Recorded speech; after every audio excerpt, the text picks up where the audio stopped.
Arestado na kan mga otoridad ang sarong persona makalis ani sinigibong drug bypass operation sa Banwaanin Minalaba, Camarines Sur.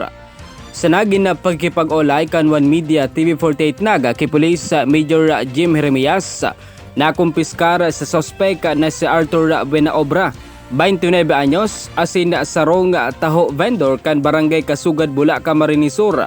Nasa apat na pidasong plastic sachet na may log ng pinagtutubaran shabu asin sarong motorsiklo. Ang suspect ay front niya ang pagiging taho vendor. Opo, sa patuloy po natin sa pag-monitor sa kanya, so natuklasan po natin na naging props niya lang po itong pagbibinta ng taho. Ano po, pero ang sa katunayan, talagang ang pagiging drug pusher niya po ang mas nangingibabaw.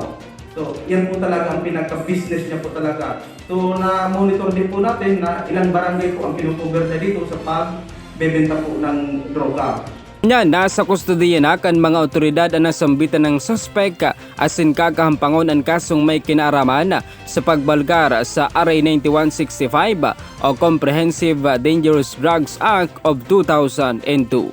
Yan ang barata gikan sa One Media TV48 naga Jerome Briz para sa News Force Bicol.